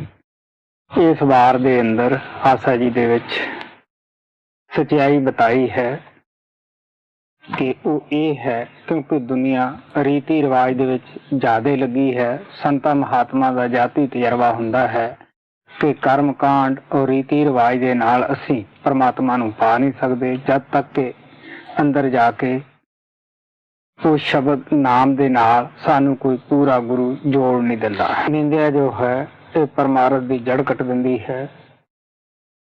ਹਰ ਅਵਗੁਣ ਦੇ ਵਿੱਚੋਂ ਕੋਈ ਨਾ ਕੋਈ ਲੱਜਤ ਸਵਾਦ ਆਉਂਦਾ ਹੈ। ਨਿੰਦਿਆ ਦੇ ਵਿੱਚੋਂ ਬੇਇੱਜ਼ਤੀ ਤੋਂ ਬਗੈਰ ਹੋਰ ਕੋਈ ਰਸ ਜਾਂ ਸਵਾਦ ਹੀ ਨਹੀਂ। ਬਾਬਾ ਬਿਸ਼ਨ ਦਾਸ ਦੱਸਦੇ ਹੁੰਦੇ ਸੀਗੇ ਕਿ ਯੂਨਾਨ ਦਾ ਪ੍ਰਸਿੱਧ ਵਿਦਵਾਨ ਈਸਪ ਹੋਇਆ ਹੈ, ਜਿਸ ਨੇ ਇਹ ਦੱਸਿਆ ਸੀ ਕਿ ਹਰ ਇਨਸਾਨ ਦੇ ਪਾਸ ਦੋ ਥੈਲੀਆਂ ਹਨ, ਇੱਕ ਅੱਗੇ ਹੈ ਇੱਕ ਪਿੱਛੇ ਹੈ। ਅਗਲੀ ਦੇ ਵਿੱਚ ਇਹ ਦੂਸਰਿਆਂ ਦੇ ਅਵਗੁਣ ਭਰੀ ਫਿਰਦਾ ਹੈ, ਇਸੇ ਵਾਸਤੇ ਝਟ ਦੂਸਰੇ ਦੇ ਬਿਆਨ ਕਰ ਦਿੰਦਾ ਹੈ। ਔਰ ਆਪਣੇ ਪਿੱਛੇ ਹੈ, ਉਹਨਾਂ ਨੂੰ ਦੇਖਦਾ ਨਹੀਂ, ਆਪਣੀ ਪੀੜ੍ਹੀ ਹੇਠ ਸੋਟਾ ਨਹੀਂ ਫੇਰਦਾ, ਆਪਣੇ ਗਰੀਬਾਨ ਦੇ ਅੰਦਰ ਝਾਕਦਾ ਨਹੀਂ ਕਿ ਮੇਰੇ ਅੰਦਰ ਕੀ ਅਵਗੁਣ ਹੈ। ਕਹਿੰਦੇ ਆ ਦੋਖ ਪਰਾਇਆ ਦੇਖ ਕੇ ਚਲਤ ਹਸਤ ਹਸਤ, ਆਪ ਦਾ ਕਛੂ ਨਾ ਦੇਖਿਆ ਜਿਤ ਕਾ ਆਦ ਨਾ ਅੰਤ। ਬਾਬਾ ਬਿਸ਼ਨ ਦਾਸ ਇਹ ਕਹਿੰਦੇ ਹੁੰਦੇ ਸੀਗੇ ਕਿ ਕਿਸੇ ਅੱਛੇ ਆਦਮੀ ਨੇ, ਅਮੀਰ ਨੇ ਕੋਈ ਨੌਕਰ ਰੱਖਿਆ। ਉਹਨੂੰ ਕਿਹਾ ਕਿ ਪ੍ਰਾਹੁਣੇ ਘਰ ਵਿੱਚ ਅੱਜ ਕਾਫੀ ਆਉਣੇ ਹੈ, ਤੂੰ ਅੱਛੇ ਤੋਂ ਅੱਛੇ ਖਾਣੇ ਬਣਾ। ਉਹ ਨੌਕਰ ਬੜਾ ਅੱਛਾ ਸੀਗਾ ਔਰ ਖਾਣੇ ਦੇ ਵਿੱਚ ਬੜਾ ਮਾਹਰ ਸੀਗਾ। ਉਸਨੇ ਸਾਰੇ ਹੀ ਖਾਣੇ ਜੀਵ ਜੈਸੇ ਬਣਾ ਕੇ ਰੱਖ ਦਿੱਤੇ। ਜਦੋਂ ਮਾਲਕ ਆਇਆ ਦੇਖਦਾ ਹੈ ਕਿ ਇਹ ਤੂੰ ਖਾਣੇ ਕੀ ਬਣਾਏ ਹੈ, ਸਾਰੇ ਕੋਈ ਅਜੀਬ ਜੈਸੇ ਬਣਾ ਦਿੱਤੇ ਹੈ। ਉਹ ਕਹਿਣ ਲੱਗਿਆ ਮਹਾਰਾਜ ਜੀ, ਜੀਵ ਹੀ ਸਭ ਤੋਂ ਚੰਗੀ ਹੈ। ਅਗਰ ਤਾਂ ਇਹ ਮਿੱਠੇ ਲਫ਼ਜ਼ ਬੋਲੇ ਤੇ ਵੈਰੀ ਨੂੰ ਮਿੱਤਰ ਬਣਾ ਸਕਦੀ ਹੈ। ਪਰਮਾਤਮਾ ਦੀ ਸਿਫਤ ਵਾਲੇ ਪਾਸੇ ਲੱਗੇ ਤਾਂ ਸਿਫਤ ਦੇ ਵੀ ਪਰਮਾਤਮਾ ਦੇ ਹੜ ਵਗਾ ਦਿੰਦੀ ਹੈ। ਇਹ ਖੰਡ ਨਾਲ ਵੀ ਮਿੱਠੀ ਹੈ ਔਰ ਜਿੰਨੇ ਗੁਣ ਸੀ ਜੀਵ ਦੇ ਅੰਦਰ ਹੈ ਔਰ ਇਤਨੇ ਹੋਰ ਕਾਸੇ ਵਿੱਚ ਵੀ ਨਹੀਂ। ਅਗਲੇ ਦਿਨ ਫਿਰ ਉਸ ਅਮੀਰ ਆਦਮੀ ਨੇ ਆਪਣੇ ਨੌਕਰ ਨੂੰ ਕਿਹਾ ਵੀ ਅੱਜ ਫੇਰ ਅੱਛੇ ਤੋਂ ਅੱਛੇ ਖਾਣੇ ਬਣਾ, ਨਾ ਬੁਰੇ ਤੋਂ ਬੁਰੇ ਖਾਣੇ ਬਣਾ। ਉਹਨੇ ਅਗਲੇ ਰੋਜ਼ ਫੇਰ ਉਹ ਜੀਵ ਜੈਸੇ ਖਾਣੇ ਬਣਾ ਦਿੱਤੇ। ਉਹ ਕਹਿਣ ਲੱਗਿਆ ਵੀ ਇਹ ਫੇਰ ਤੈਂ ਕੀ ਕੀਤਾ ਹੈ। ਉਹ ਕਹਿੰਦਾ ਨੌਕਰ ਕਿ ਜਿੰਨੇ ਐਬ ਹੈ, ਬੁਰਾਈਆਂ ਹਨ, ਉਹ ਸਾਰੀਆਂ ਜੀਵ ਦੇ ਅੰਦਰ ਹੀ ਹਨ। ਜਦ ਇਹ ਆਪਣੀ ਮਾਨ ਵਡਿਆਈ ਕਰਾਉਣ ਵਾਸਤੇ ਬੋਲਦੀ ਹੈ ਤੇ ਬੇਸ਼ੱਕ ਅਗਲੇ ਪਾਸੇ ਕਿਤਨਾ ਵੀ ਕੋਈ ਕਿਉਂ ਨਾ ਚੰਗਾ ਹੋਵੇ, ਉਹ ਭਗਵਾਨ ਰੂਪ ਕਿਉਂ ਨਾ ਹੋ ਗਿਆ ਹੋਵੇ, ਫਿਰ ਇਹ ਉਸ ਨੂੰ ਗਾਲਾਂ ਤੱਕ ਵੀ ਕਢਾ ਦਿੰਦੀ ਹੈ। ਔਰ ਕੈਰਮਾ ਪਾਂਡਵਾਂ ਨੂੰ ਇਸ ਨੇ ਯੁੱਧ ਲਾ ਕੇ ਵੀ ਨਾਸ਼ ਕਰਾ ਦਿੱਤਾ। ਹੋਰ ਵੀ ਇਹ ਐਬ ਕਰਨ ਲੱਗੇ, ਅੱਗਾ ਪਿੱਛਾ ਨਹੀਂ ਦੇਖਦੀ ਗੀ, ਔਰ ਜਿਹਦੇ ਵਿੱਚ ਨਹੀਂ ਦੋਸ਼ ਉਹਦੇ ਵਿੱਚ ਇਹ ਕੱਢਦੀ ਫਿਰਦੀ ਹੈ। ਜਿੱਥੇ ਪਹਿਲਾਂ ਇਹ ਖੰਡਨੋਂ ਮਿੱਠੀ ਸੀ, ਹੁਣ ਨਿਮਨੋਂ ਵੀ ਕੌੜੀ ਹੈ। ਸ਼ੇਖ ਬ੍ਰਹਮ ਨੇ ਗੁਰੂ ਨਾਨਕ ਦੇ ਅੱਗੇ ਪ੍ਰਸ਼ਨ ਕੀਤਾ ਕਿ ਹਿੰਦੂ ਮੁਰਦੇ ਨੂੰ ਸਾੜਦੇ ਹਨ, ਇਹ ਠੀਕ ਹੈ, ਮੁਸਲਮਾਨ ਲੋਕ ਦਬਦੇ ਹਨ, ਕਿਉਂਕਿ ਉਸ ਵਕਤ ਦਾ ਜੋ ਰਿਵਾਜ ਸੀਗਾ ਉਹ ਮੁਸਲਮਾਨ ਤੇ ਹਿੰਦੂ ਹੀ ਇਸ ਕੌਮ ਦੇ ਵਿੱਚ ਤਕੜੀਆਂ ਕੌਮਾਂ ਸਨ, ਕਿਉਂਕਿ ਅੱਜ ਦੇ ਸਾਧਨ ਉਦੋਂ ਨਹੀਂ ਸਨ। ਉਹ ਮਹਾਤਮਾ ਬਾਹਰ ਈਸਾਈ ਜਗਤ ਦੇ ਅੰਦਰ ਨਹੀਂ ਗਏ ਸਨ। ਇਸ ਵਾਸਤੇ ਦੋਨਾਂ ਫਿਰਕਿਆਂ ਦਾ ਹੀ ਜ਼ਿਕਰ ਹੈ। ਗੁਰੂ ਨਾਨਕ ਦੇਵ ਜੀ ਮਹਾਰਾਜ ਕਿਸੇ ਫਿਰਕੇ ਦੀ ਨਿੰਦਿਆ ਨਹੀਂ ਕਰਦੇ ਗੇ, ਬਲਕਿ ਸਚਾਈ ਬਿਆਨ ਕਰਦੇ ਹੈ, ਕਿਉਂਕਿ ਮੁਸਲਮਾਨਾਂ ਦਾ ਇਹ ਵਿਚਾਰ ਹੈ, ਉਹਨਾਂ ਦੇ ਸ਼ਰਅ ਦੇ ਵਿੱਚ ਲਿਖਿਆ ਹੈ ਕਿ ਜਿਨ੍ਹਾਂ ਨੂੰ ਅਤੀ ਸਜ਼ਾ ਦੇਣੀ ਹੁੰਦੀ ਹੈ, ਜਿਨ੍ਹਾਂ ਨੂੰ ਦੋਜ਼ਖ ਦੀ ਅੱਗ ਵੀ ਚੱਲਦੀ ਨਹੀਂ, ਉਹਨਾਂ ਨੂੰ ਇੱਥੇ ਸਾੜਿਆ ਜਾਂਦਾ ਹੈ, ਔਰ ਜਿਹੜੇ ਦੱਬੇ ਜਾਂਦੇ ਹੈ ਉਹ ਬਿਸਤਾਨ ਜਾਂਦੇ ਹੈ। ਨਾਨਕ ਦੇਵ ਜੀ ਮਹਾਰਾਜ ਕਹਿੰਦੇ, ਦੇਖ ਵੀ ਪਿਆਰਿਆ, ਇੱਕ ਦੱਜੇ ਇੱਕ ਦੱਬੀਏ, ਇੱਕ ਨਾ ਕੁੱਤੇ ਖਾਏ। ਇੱਕ ਦਬਦੇ ਹੈ, ਇੱਕ ਸਾੜਦੇ ਹੈ, ਇੱਕ ਨੂੰ ਕੁੱਤੇ ਹੀ ਖਾ ਜਾਂਦੇ ਹੈ। ਇੱਕ ਪਾਣੀ ਵਿੱਚ ਤਾਰ ਦਿੰਦੇ ਹੈ ਔਰ ਹੱਸਦੇ ਹੈ। ਲੇਕਿਨ ਇਹਨਾਂ ਲੋਕਾਂ ਨੂੰ ਇਹ ਨਹੀਂ ਪਤਾ ਕਿ ਜੀਵ ਆਤਮਾ ਮੁਕਤ ਹੋਈ ਹੈ ਜਾਂ ਨਹੀਂ ਹੋਈ, ਸਿਰਫ ਰੀਤੀ ਰਿਵਾਜ ਹੀ ਇਹ ਕਰਦੇ ਹੈ। ਜਦ ਗੁਰੂ ਨਾਨਕ ਦੇ ਮੱਕੇ ਦੇ ਵਿੱਚ ਗਏ, ਉੱਥੇ ਹਾਜੀ ਲੋਕਾਂ ਨੇ ਸਵਾਲ ਕੀਤੇ। ਹਾਜੀ ਨਾਨਕ ਨੂੰ ਕਹਿਣ ਲੱਗੇ, ਦੇਖੋ ਜੀ, ਖੁਦਾ ਦੀ ਦਰਗਾਹ ਦੇ ਅੰਦਰ ਮੁਸਲਮਾਨ ਵੱਡਾ ਹੈ ਜਾਂ ਹਿੰਦੂ ਵੱਡਾ ਹੈ, ਕੌਣ ਇਹਨਾਂ ਚ ਨੇੜੇ ਹੈ? ਗੁਰੂ ਨਾਨਕ ਕਹਿਣ ਲੱਗੇ, ਚੰਗੇ ਅਮਲਾਂ ਬਾਅਦ ਇਹ ਦੋਨੇ ਰੋਣਗੇ ਔਰ ਉਸ ਪਰਮਾਤਮਾ ਦੇ ਨਾਂ ਉੱਤੇ ਦੋਨੇ ਲੜਦੇ ਹੈ। ਇੱਕ ਕਹਿੰਦਾ ਰਾਮ ਠੀਕ ਹੈ, ਇੱਕ ਕਹਿੰਦਾ ਖੁਦਾ ਠੀਕ ਹੈ। ਸਾਹਿਬ ਤੋਂ ਵੀ ਇਹ ਸਵਾਲ ਪੁੱਛਿਆ ਗਿਆ, ਕਿਉਂਕਿ ਉਹ ਮੁਸਲਮਾਨਾਂ ਦੇ ਫਿਰਕੇ ਅੰਦਰ ਪੈਦਾ ਹੋਏ ਸਨ ਔਰ ਹਿੰਦੂਆਂ ਦੇ ਗੜ ਕਾਂਸੀ ਦੇ ਵਿੱਚ ਉਹ ਬੜਾ ਅਰਸਾ ਸਤਸੰਗ ਦਾ ਨਾਮ ਦਾ ਪ੍ਰਚਾਰ ਕਰਦੇ ਰਹੇ। ਦੋਨੇ ਫਿਰਕੇ, ਹਿੰਦੂ ਵੀ ਉਹਨਾਂ ਦੇ ਖਿਲਾਫ ਸਨ ਔਰ ਮੁਸਲਮਾਨ ਵੀ ਖਿਲਾਫ ਸਨ। ਕੁਛ ਮੁਸਲਮਾਨਾਂ ਨੇ ਕਿਹਾ, ਤੂੰ ਸਾਨੂੰ ਇਹ ਤਾਂ ਦੱਸ ਵੀ ਤੂੰ ਹਿੰਦੂ ਹੈ ਜਾਂ ਮੁਸਲਮਾਨ ਹੈ। तो कबीर साहब कहते, नाम हिंदू ना मुसलमान, अल्लाह राम के पिंड प्राण, भरावो साडा शरीर आत्मा सब कुछ वो अल्लाह परमात्मा दी है, ना असी हिंदू है ना असी मुसलमान है। कबीर साहब तो इथों तक कहते है, ओ लै जा रे ओ लै गाडे, तेरी गत दोहू ना पाई।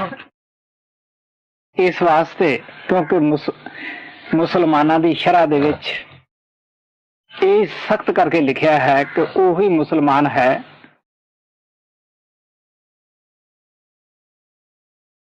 ਨਮਾਜ਼ ਪੜ੍ਹਦਾ ਹੈ, ਰੋਜ਼ੇ 30 ਰੱਖਦਾ ਹੈ ਸਾਲ ਵਿੱਚ ਦੀ, ਔਰ ਨਮਾਜ਼ ਪੜ੍ਹਦਾ ਹੈ ਕਿਉਂਕਿ ਮੁਸਲਮਾਨਾਂ ਦੀ ਸ਼ਰਅ ਦੇ ਵਿੱਚ ਇਹ ਕੁਝ ਦੱਸਿਆ ਗਿਆ ਹੈ ਕਿ जो शरअ दा पाबंद है, शरअ दी पालना करता है, वही रब दा बंदा है। क्योंकि मुसलमाना दे शरअ दे अंदर यही कुछ बयान किया गया है कि जे इमाम दा नमाज पढ़न लग्या, जो नमाज पढ़ाउंदा है, गोडा नंगा हो जावे ते ओदी नमाज बेअर्थ समझी जाती है।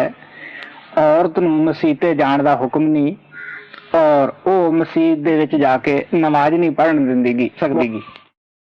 ਔਰ ਹਿੰਦੂ ਲੋਕ ਤਿਲਕ ਲਾਉਣਾ, ਜੰਜੂ ਪਾਉਣਾ ਔਰ ਤੀਰਥਾਂ ਤੇ ਇਸ਼ਨਾਨ ਕਰਨਾ, ਮੂਰਤੀ ਦੇ ਅੱਗੇ ਸਿਰ ਨਮਾਉਣਾ, ਮੂਰਤੀ ਨੂੰ ਧੂਪ ਦਿਖਾਉਣੀ,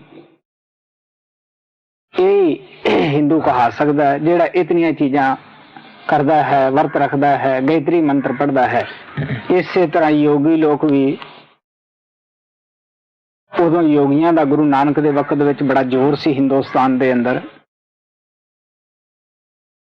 ਜੋਗੀ ਕਹੇ ਜੋਗ ਭਲ ਮਿੱਠਾ ਔਰ ਨਾ ਦੂਜਾ ਭਾਈ।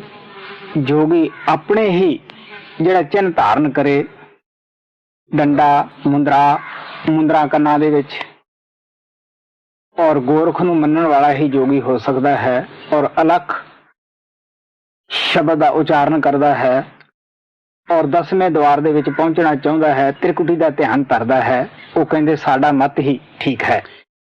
ਹਾਂ, ਗੁਰੂ ਨਾਨਕ ਵਿਸਥਾਰ ਨਾਲ ਇਹਨਾਂ ਚੀਜ਼ਾਂ ਦਾ ਸਮਝਾਉਂਦੇ ਹੈ, ਗੌਰ ਨਾਲ ਸੁਣੋ। ਮਹੱਲਾ ਪਹਿਲਾ। ਮੁਸਲਮਾਨਾ ਸਿਫਤ ਸ਼ਰੀਅਤ ਪੜ ਪੜ ਕਰ ਵਿਚਾਰ। ਬੰਦੇ ਸੇ ਜੇ ਪਵੈ ਵਿੱਚ ਬੰਦੀ ਵੇਖਣ ਕੋ ਦੀਦਾਰ। हिंदू साला। हाँ भाई, मुसलमान लोग किताबां पढ़ते हैं जो शरह दियां लिखियां हन। वो कहंदे उही खुदा दा दीदार कर सकता है जेड़ा मुसलमाना जैसे चिन्ह अख्तियार करे, सुन्नत होवे कीती और नमाज पढ़दा होवे, रोजे रखदा होवे, और ये चिन्ह धारण करन वाला ही बारी रब नूं मिल सकता है, खुदा दा दीदार कर सकता है। मैनूं पता ही है कि संसार दे अंदर एक मजहब दे, एक समाज दे दूसरे नाल रीति रिवाज मिलते नहीं। इसे करके साडे झगड़े है और इसे वास्ते असी एक दूसरे की निंदिया आलोचना करते हैं कि मैं साडा ही रीति रिवाज ठीक है, इन्हां दा ठीक नहीं, असी स्वर्गां च जावांगे, ये जा नहीं सकदेगे। यही साडा झगड़ा है दुनिया दे अंदर। तो संत महात्मा सानू दसदे है, देखो प्यारिओ, तुसी सच्चाई नूं पकड़ो। बाहर ये शरीर दे नाल जिन्ने भी तुसी चिन्ह धारण करदे हो, जिद्दे बच्चा पैदा हुंदा है ਉਹਦੇ ਕਿਸੇ ਪ੍ਰਕਾਰ ਦਾ ਕੋਈ ਚਿੰਨ੍ਹ ਨਹੀਂ ਧਾਰਨ ਕੀਤਾ ਹੁੰਦਾ। ਮਹਾਰਾਜ ਕਿਰਪਾਲ ਕਹਿੰਦੇ ਹੁੰਦੇ ਸੀਗੇ ਕੋਈ ਲੇਵਲ ਲਾ ਕੇ ਸੰਸਾਰ ਵਿੱਚ ਨਹੀਂ ਆਇਆ, ਨਾ ਉਹਨਾਂ ਨੇ ਕਦੇ ਲੇਵਲ ਲਾਉਣ ਦੀ ਕਿਸੇ ਨੂੰ ਇਜਾਜ਼ਤ ਹੀ ਦਿੱਤੀ। ਉਹ ਕਹਿੰਦੇ ਹੁੰਦੇ ਸੀਗੇ ਕਿ ਸੱਚਾਈ ਸਭ ਮਜ਼ਹਬਾਂ ਦੇ ਅੰਦਰ ਸਾਂਝੀ ਹੈ, ਸਾਰੇ ਉਸ ਪਰਮਾਤਮਾ ਨੂੰ ਮਿਲਣਾ ਚਾਹੁੰਦੇ ਹੈ, ਲੇਕਿਨ ਉਹ ਜਿਹੜਾ ਸ਼ਬਦ ਨਾਮ ਦਾ ਰਸਤਾ ਸੀ, ਸੁਰ ਸ਼ਬਦ ਅਭਿਆਸ ਸੀ, ਉਹਨੂੰ ਛੱਡ ਕੇ ਬਾਹਰ ਮੁਖੀ ਹੋ ਗਏ, ਕਰਮਕਾਂਡ ਦੇ ਵਿੱਚ ਹੀ ਮੁਕਤੀ ਸਮਝ ਬੈਠੇ। महाराज सावन सिंह कहते होंगे सीगे कि कुरान एक है, मुहम्मद साहब एक है।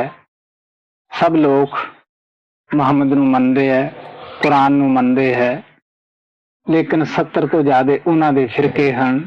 एक फिरका दूसरे नूं मनदा नहींगा, एक दूसरे दे रीति रिवाज उन्हां दे खुद दे नहीं मिलदे गे। हुण तुहानूं पता सिया और सुनिया दी किस तरह लड़ाई हो रही है।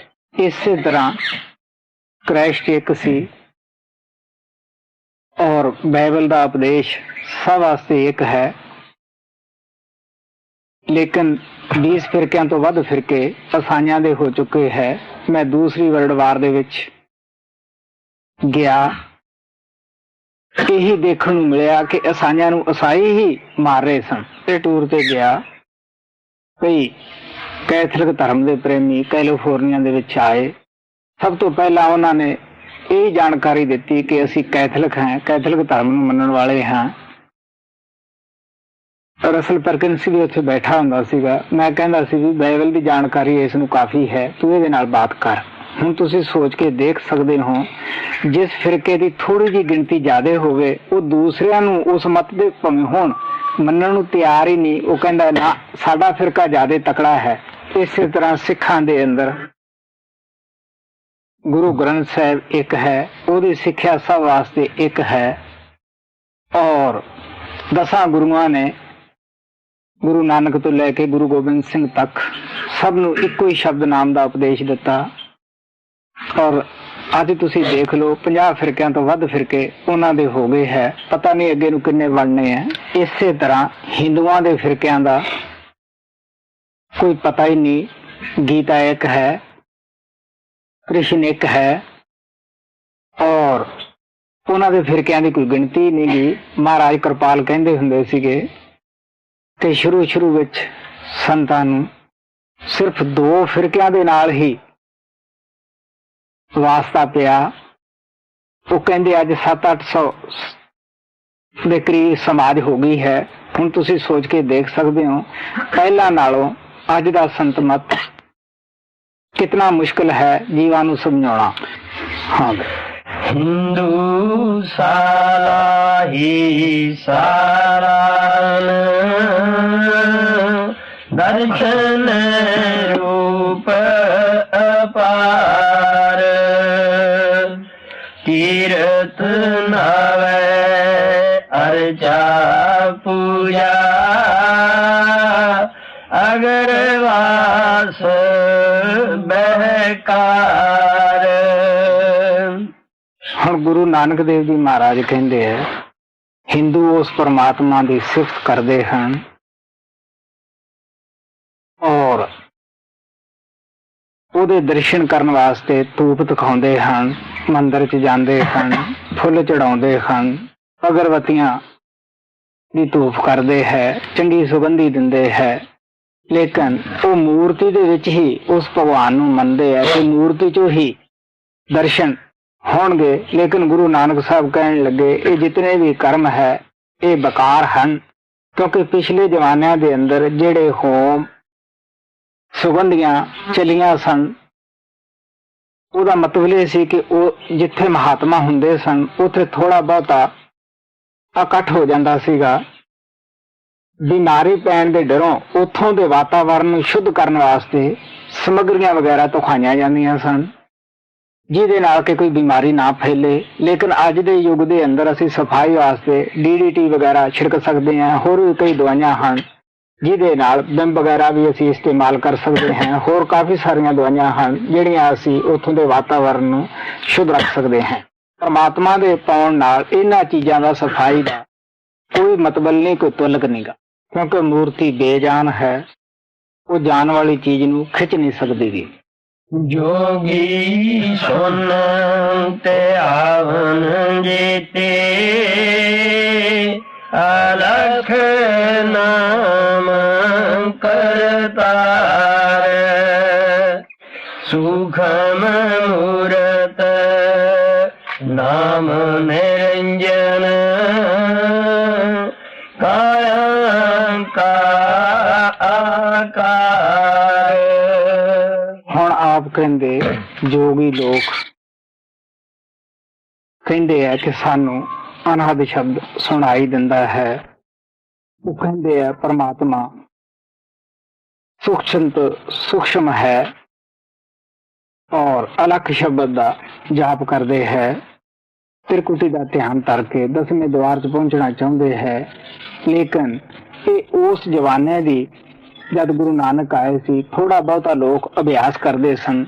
ਲੇਕਿਨ ਅੱਜ ਦਾ ਜਿਹੜਾ ਯੋਗੀ ਸਿਰਫ ਉਹ ਕੰਨਾਂ 'ਚ ਮੁੰਦਰਾ, ਹੱਥ 'ਚ ਡੰਡਾ, ਜਿਹੇ ਜੀ ਗੋਰਖਨਾਥ ਦੇ ਸ਼ੈਲੀ ਟੋਪੀ ਸੀ, ਬਸ ਉਹੋ ਜਿਹੀ ਹੈ। ਔਰ ਅੱਜ ਕੋਈ ਯੋਗ ਨਹੀਂ ਕਰਦਾਗਾ, ਕੋਈ ਸਮਾਧੀ ਨਹੀਂ ਲਾਉਂਦਾਗਾ। ਸਤਿਆ ਮਨ ਸੰਤੋਖ ਉਪਜੈ ਦੇਣੇ ਕੈ ਵਿਚਾਰ ਦੇ ਦੇ ਮੰਗੈ ਸੈਸਾ ਗੁਣ ਸੋਵੇ ਕਰੇ ਸੰਸਾਰ। ਇਸ ਸਤੀਆਂ ਦੇ ਅੰਦਰ ਸੰਤੋਖ ਕਦੋਂ ਆਉਂਦਾ ਹੈ? ਜਦੋਂ ਦਾਨ ਕਰਦੇ ਹੈ ਔਰ ਦਾਨ ਕਰਕੇ ਫਿਰ ਉਹ ਇੱਕ ਦਾ 1000 ਮੰਗਦੇ ਹਨ ਔਰ ਇਹ ਵੀ ਕਹਿੰਦੇ ਹੈ ਕਿ ਸਾਡਾ ਸੰਸਾਰ ਵੀ ਸ਼ੋਭਾ ਕਰੇ, ਵਡਿਆਈ ਕਰੇ ਕਿ ਫਲਾਣਾ ਆਦਮੀ ਬੜਾ ਦਾਨੀ ਹੈ। ਔਰ ਕਈ ਪ੍ਰਮਾਤਮਾ ਦੇ ਅੱਗੇ ਅਰਦਾਸ ਵੀ ਕਰ ਰਹੇ ਹੈ ਕਿ हे ਪ੍ਰਮਾਤਮਾ ਤੂੰ ਸਾਨੂੰ ਹੋਰ ਦੇ ਦਾਨ ਅਸੀਂ ਹੋਰ ਕਰੀਏ ਤਾਂ ਕਿ ਸਾਡੀ ਵਡਿਆਈ ਹੋਰ ਵੀ ਸੰਸਾਰ ਵਿੱਚ ਹੋਵੇ। ਚੋਰਾ ਜਾਰਾਂ ਤੈ ਕੁੜਿਆਰਾ ਖਾਰਾ ਬਾਵੇ ਕਾਰ ਇੱਕ ਹੁੰਦਾ ਖਾਈ ਚਲੇ ਥਾਉ ਇਨਾ ਪਿਕਾਈ ਕਾਰ। ਹੁਣ ਗੁਰੂ ਨਾਨਕ ਸਾਹਿਬ ਕਹਿੰਦੇ ਆ ਚੋਰ ਯਾਰ, ਝੂਠ ਬੋਲਣ ਵਾਲਾ, ਇਹ ਲੋਕ ਕਹਿੰਦੇ ਇਸੇ ਚ ਹੀ ਮੁਕਤੀ ਹੈ। ਕੌਣ ਪੁੱਛਦਾ ਹੈ? ਜਿਹਦਾ ਮਰਜ਼ੀ ਚੋਰੀ ਧਨ ਕਰ ਲਿਆਓ, ਜਿਹਦੀ ਮਰਜ਼ੀ ਆ ਔਰਤ ਨੂੰ ਖਸਕਾ ਲਓ, ਝੂਠ ਬੋਲ ਲਓ, ਕੌਣ ਪੁੱਛਦਾ ਹੈ? ਲੇਕਿਨ ਗੁਰੂ ਨਾਨਕ ਸਾਹਿਬ ਅਫਸੋਸ ਕਰਦੇ ਹੈ ਕਿ ਜਿਹੜਾ ਪਿੱਛਾ ਉਹਨਾਂ ਦਾ ਕੀਤਾ ਸੀ, ਅੱਛੇ ਕਰਮ ਦਾ ਫਲ ਪ੍ਰਮਾਤਮਾ ਨੇ ਦੇ ਦਿੱਤਾ, ਇਨਸਾਨੀ ਜਾਮਾ, ਉਹਦਾ ਫਲ ਇੱਥੇ ਖਾ ਕੇ ਉਹ ਚਲੇ ਜਾਣਗੇ, ਅੱਗੇ ਉਹ ਕੀ ਲਿਜਾਣਗੇ? ਜਲ ਥਲ ਜੀਆ ਪੁਰੀਆਲ ਆਕਾਰਾ ਆਕਾਰ ਓਏ ਜੇ ਆਖੈਂ ਸੋ ਤੂੰ ਹੈ ਜਾਣੇ ਇਨਾ ਪੇ ਤੇਰੀ ਸਾਰ। ਨਾਨਕ ਭਗਤਾ ਭੁਖ ਸਲਾਣ ਸੱਚ ਨਾਮ ਆਧਾਰ। ਗੁਰੂ ਨਾਨਕ ਦੇਵ ਜੀ ਉਸ ਪ੍ਰਮਾਤਮਾ ਦੀ ਮਹਿਮਾ ਗਾਉਂਦੇ ਹੈ। ਚਾਹੇ ਕੋਈ ਜਲਾਂ ਦੇ ਵਿੱਚ ਜੀਵ ਪੈਦਾ ਹੋਏ ਹੈ, ਥਲਾਂ ਚੁੱਡਣ ਵਾਲੇ ਜੀਵ ਹਨ, ਕਿਸੇ ਥਾਂ ਵੀ ਕੋਈ ਜੀਵ ਹੈ, ਜੋ ਕੁਛ ਉਹ ਬੋਲਦੇ ਹੈ, ਜੋ ਕੁਛ ਉਹਨਾਂ ਨੂੰ ਚਾਹੀਦਾ ਹੈ, ਤੂੰ ਸਭ ਦੀ ਆਵਾਜ਼ ਨੂੰ ਸੁਣਦਾ ਹੈ, ਕਿਉਂਕਿ ਕਹਿੰਦੇ ਹੈ ਉਹਨਾਂ ਨੂੰ ਇਹ ਜ਼ਰੂਰ ਗਿਆਨ ਹੈ ਕਿ ਕੋਈ ਪਰਮਾਤਮਾ ਵੀ ਹੈ। ਔਰ ਗੁਰੂ ਨਾਨਕ ਨੇ ਕਿਹਾ ਬੀਜ ਮੰਤਰ ਸਰਬ ਕੋ ਗਿਆਨ, ਆਪੋ ਆਪਣੀ ਜੂਨੀ ਮੁਤਾਬਕ ਗਿਆਨ ਹੈ ਔਰ ਉਹਨਾਂ ਨੂੰ ਉਹੋ ਜਿਹੀ ਚੀਜ਼ ਤੂੰ ਦਿੰਨਾ ਹੈ ਜੈਸੀ ਉਹਨਾਂ ਨੂੰ ਚੋਗੇ ਦੀ ਜ਼ਰੂਰਤ। ਕਹਿੰਦੇ ਹੈ ਪਰਮਾਤਮਾ ਜਿਹੜੇ ਤੇਰੇ ਭਗਤ ਹਨ ਉਹਨਾਂ ਨੂੰ ਸਿਰਫ ਜੇ ਭੁੱਖ ਹੈ ਤੇਰੀ ਵਡਿਆਈ ਦੀ ਹੈ, ਤੇਰੀ ਮਹਿਮਾ ਦੀ ਹੈ, ਉਹ ਸ਼ਬਦ ਧੁਨ ਦੇ ਆਸਰੇ ਹੀ, ਨਾਮ ਦੇ ਆਸਰੇ ਹੀ ਸੰਸਾਰ ਵਿੱਚ ਜੀ ਰਹੇ ਹਨ। ਮਾਲਕ ਦੇ ਭਗਤ ਦਿਨ ਰਾਤ ਖੁਸ਼ ਰਹਿੰਦੇ ਹੈ, ਜਿਨ੍ਹਾਂ ਦੇ ਅੰਦਰ ਅੱਛੇ ਗੁਣ ਪ੍ਰਮਾਤਮਾ ਨੇ ਰੱਖੇ ਹੈ ਕਿ ਸ਼ਬਦ ਨਾਮ ਦੀ ਕਮਾਈ ਕਰਦੇ ਹੈ, ਉਹ ਆਪਣੇ ਆਪ ਨੂੰ ਉਹਨਾਂ ਦੇ ਪੈਰਾਂ ਦੀ ਧੂੜ ਜੈਸਾ ਸਮਝਦੇ ਹੈ। ਮਹਲਾ ਪਹਿਲਾ। ਮਿੱਟੀ ਮੁਸਲਮਾਨ ਕੀ ਏੜੇ ਪਈ ਕੁਮਾਰ ਘਰ ਪਾਂਡੇ ਟਾਂਕੀਆਂ ਜਲਦੀ ਕਰੇ ਪੁਕਾਰ ਜਲ ਜਲ ਰੋਵੇ ਬਪੜੀ ਚੜ ਚੜ ਪਵੇ ਅੰਗਿਆਰ ਨਾਨਕ ਜਿਨ ਕਰਤੈ ਕਾਰਣ ਕੀਆ ਸੋ ਜਾਣੇ ਕਰਤਾਰ। ਜਦ ਸ਼ੇਖ ਬਰਮ ਨੇ ਪੁੱਛਿਆ, ਸਵਾਲ ਕੀਤਾ ਸੀਗਾ ਕਿ ਮੁਸਲਮਾਨਾਂ ਦੀ ਸ਼ਰ੍ਹਾ ਦੇ ਵਿੱਚ ਇਹ ਲਿਖਿਆ ਹੈ ਬਈ ਉਹ ਬਿਹਸ਼ਤ ਨੂੰ ਜਾਂਦਾ ਹੈ ਜਿਹੜਾ ਦੱਬਿਆ ਜਾਂਦਾ ਹੈ, ਔਰ ਜਿਹੜਾ ਸਾੜਿਆ ਜਾਂਦਾ ਹੈ ਉਹ ਦੋਜ਼ਖ ਦੀ ਅੱਗ ਵਿੱਚ ਵੀ ਜਾ ਕੇ ਸੜਦਾ ਹੈ। ਗੁਰੂ ਨਾਨਕ ਦੇਵ ਜੀ ਮਹਾਰਾਜ ਬੜੇ ਪਿਆਰ ਨਾਲ ਹੁਣ ਉਹਨੂੰ ਦੱਸਦੇ ਹੈ ਕਿ ਦੇਖ ਵੀ ਪਿਆਰਿਆ, ਸਚਾਈ ਤਾਂ ਇਹ ਹੈ ਕਿ ਜਿਸ ਪਰਮਾਤਮਾ ਨੇ ਸੰਸਾਰ ਨੂੰ ਪੈਦਾ ਕੀਤਾ ਹੈ, ਸਭ ਕੁਝ ਉਸ ਨੂੰ ਪਤਾ ਹੈ ਕਿ ਕੌਣ ਦੋਜ਼ਖ ਜਾਂਦਾ ਹੈ, ਕੌਣ ਬਹਿਸ਼ਤ ਨੂੰ ਜਾਂਦਾ ਹੈ। ਅੱਖਾਂ ਵਾਲੇ ਜਿੰਦੇ ਜੀ ਦੇਖ ਲੈਂਦੇ ਹੈ ਕਿ ਕੌਣ ਬਹਿਸ਼ਤ ਜਾਏਗਾ, ਕੌਣ ਦੋਜ਼ਖ ਜਾਏਗਾ। ਇੱਥੇ ਦੇ ਜੋ ਵੀ ਝਗੜੇ ਹਨ ਇਹ ਫਜ਼ੂਲ ਹੈ। ਸਾਨੂੰ ਪਤਾ ਹੈ ਕਿ ਕਿਸ ਤਰ੍ਹਾਂ ਜਿਹੜੀ ਕਬਰਸਤਾਨ ਦੀ ਮਿੱਟੀ ਹੁੰਦੀ ਹੈ ਉਹ ਬੜੀ ਚੀਕਣੀ ਹੁੰਦੀ ਹੈ। ਆਮ ਤੌਰ ਦੇ ਉੱਤੇ ਜਦੋਂ ਬੜਾ ਵਕਤ ਹੋ ਜਾਂਦਾ ਹੈ ਕਿਸੇ ਨੂੰ ਪਤਾ ਨਹੀਂ ਹੁੰਦਾ ਕਿ ਇੱਥੇ ਕਬਰਸਤਾਨ ਹੁੰਦਾ ਸੀਗਾ, ਕਿਉਂਕਿ ਦੁਨੀਆ ਬਦਲਦੀ ਰਹਿੰਦੀ ਹੈ। ਔਰ ਕਹਿਣ ਲੱਗੇ ਕਿ ਘੁਮਿਆਰ ਉੱਥੋਂ ਮਿੱਟੀ ਚੀਕਣੀ ਪੱਟ ਕੇ ਲਿਆਉਂਦਾ ਹੈ। ਗੁਰੂ ਨਾਨਕ ਨੂੰ ਕਹਿੰਦੇ ਮਿੱਟੀ ਮੁਸਲਮਾਨ ਕੀ ਪੇੜੇ ਪਈ ਘੁਮਿਆਰ, ਘੜ ਇੱਟਾਂ ਕੀਏ ਇੱਟਾਂ ਭਾਂਡੇ ਕੀਏ ਜਲਦੀ ਕਰੇ ਪਕਾਰ। ਕਹਿੰਦੇ ਵੀ ਉਸ ਇੱਟਾਂ ਬਣਾਉਂਦਾ ਹੈ, ਭਾਂਡੇ ਬਣਾਉਂਦਾ ਹੈ। ਜਦੋਂ ਜਲਦੀ ਹੈ ਅੱਗ ਦੇ ਵਿੱਚ ਉਹ ਪਕਾਰ ਕਰਦੀ ਹੈ, ਸੂ ਕਰਦੀ ਹੈ। ਔਰ ਜਲ ਜਲ ਰੋਵੇ ਬੱਪੜੀ ਖੜਕਾ ਚੜ ਚੜ ਪੈਣ ਅੰਗਿਆਰ, ਉਹ ਜਲਦੀ ਹੋਈ ਰੋਂਦੀ ਹੈ। ਔਰ ਅੰਗਿਆਰ ਜਦੋਂ ਚੜ ਚੜ ਕੇ ਪੈਂਦੇ ਹੈ। ਪਰਾ ਦੇ ਵਿਦੇਖ ਵੀ ਸ਼ੇਖ ਬਰਮ, ਮੈਂ ਕਿਸੇ ਦੀ ਨਿੰਦਿਆ ਨਹੀਂ ਕਰਦਾ। ਨਾਨਕ ਜਿਨ ਕਰਤੇ ਕਾਰਨ ਕੀਆ ਸੋ ਜਾਣੇ ਕਰਤਾਰ। ਕਹਿੰਦੇ ਵੀ ਅਸਲ ਉਸ ਪਰਮਾਤਮਾ ਨੂੰ ਪਤਾ ਹੈ। ਆ ਤੂੰ ਵੀ ਸ਼ਬਦ ਨਾਮ ਦੇ ਨਾਲ ਜੁੜ, ਆਪਾਂ ਅੰਦਰ ਚੱਲ ਕੇ ਦੇਖਦੇ ਹਾਂ। ਗੁਰੂ ਨਾਨਕ ਨੇ ਸ਼ੇਖ ਬਰਮ ਦੇ ਸਵਾਲਾਂ ਦਾ ਬੜੇ ਪ੍ਰੇਮ ਪਿਆਰ ਨਾਲ ਜਵਾਬ ਦਿੱਤਾ ਹੈ, ਕਿਸੇ ਦੀ ਨਿੰਦਿਆ ਜਾਂ ਆਲੋਚਨਾ ਨਹੀਂ ਕੀਤੀ। ਅੱਗੇ ਹੁਣ ਪੌੜੀ ਵਿੱਚ ਗੁਰੂ ਨਾਨਕ ਦੇਵ ਜੀ ਮਹਾਰਾਜ ਆਪਣਾ ਤਜਰਬਾ ਦੱਸਦੇ ਹੈ ਕਿ ਕੌਣ ਮੁਕਤ ਹੁੰਦਾ ਹੈ। ਇਨ ਸਤਿਗੁਰ ਕਿਨੇ ਨਾ ਪਾਇਓ, ਬਿਨ ਸਤਿਗੁਰ ਕਿਨੇ ਨਾ ਪਾਇਆ। ਸਤਿਗੁਰ ਵਿੱਚ ਆਪ ਰੱਖਿਓਨ, ਕਰ ਪ੍ਰਗਟ ਆਖ ਸੁਣਾਇਆ। ਸਤਿਗੁਰ ਮਿਲਿਆ ਸਦਾ ਮੁਕਤ ਹੈ, ਜਿਨ ਵਿੱਚੋਂ ਮੋਹ ਚੁਕਾਇਆ। ਉਤਮ ਇਹੋ ਵਿਚਾਰ ਹੈ, ਜਿਨ ਸੱਚੇ ਸਿਉ ਚਿਤ ਲਾਇਆ। ਜਗ ਜੀਵਨ ਦਾਤਾ ਪਾਇਆ,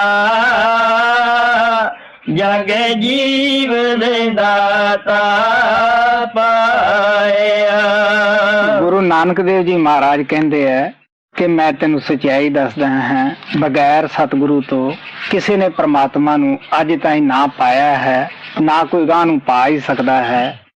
ਕਹਿਣ ਲੱਗੇ ਸਤਿਗੁਰੂ ਨੂੰ ਉਸ ਪ੍ਰਮਾਤਮਾ ਨੇ ਖੁਦ ਹੀ ਵਿੱਚ ਵਿਚੋਲਾ ਰੱਖਿਆ ਹੈ, ਆਪਦੇ ਮਿਲਣ ਦਾ ਵਸੀਲਾ ਰੱਖਿਆ ਹੈ, ਕਿਉਂਕਿ ਉਸ ਜਗ੍ਹਾ ਦੇ ਵਿੱਚ ਉਹ ਪ੍ਰਮਾਤਮਾ ਪ੍ਰਗਟ ਹੈ।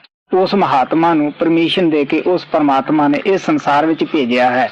ਗੁਰੂ ਮਿਲ ਗਿਆ, ਨਾਮ ਮਿਲ ਗਿਆ, ਉਹ ਕਮਾਈ ਕਰਕੇ ਨਾਮ ਰੂਪ ਹੋ ਗਿਆ। ਕਹਿਣ ਲੱਗੇ ਲੁਕੋ ਕੇ ਨਹੀਂ ਕਹਿੰਦਾਗਾ, ਉੱਚੀ ਬਾਂਹ ਖੜੀ ਕਰਕੇ ਪ੍ਰਗਟੀ ਲੋਕਾਂ ਨੂੰ ਕਹਿ ਦਿੰਦਾ ਹੈ ਕਿ ਭਰਾਵੋ ਸਤਿਗੁਰੂ ਮਿਲ ਗਿਆ, ਮਿਲਣ ਵਾਲੀ ਮੁਕਤੀ ਹੈ।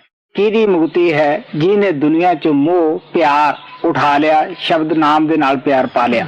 ਕਿਹੜਾ ਵਿਚਾਰ ਅੱਛਾ ਹੈ ਜ਼ਿੰਦਗੀ ਦਾ, ਔਰ ਕਿਹੜੀ ਭਾਵਨਾ ਚੰਗੀ ਸੀ ਜ਼ਿੰਦਗੀ ਦੀ, ਜਦੋਂ ਉਹ ਸੱਚੇ ਪ੍ਰਮਾਤਮਾ ਨਾਮ ਦੇ ਨਾਲ ਅਸੀਂ ਆਪਣੇ ਚਿੱਤ ਨੂੰ, ਬਿਰਤੀ ਨੂੰ ਜੋੜ ਲਿਆ।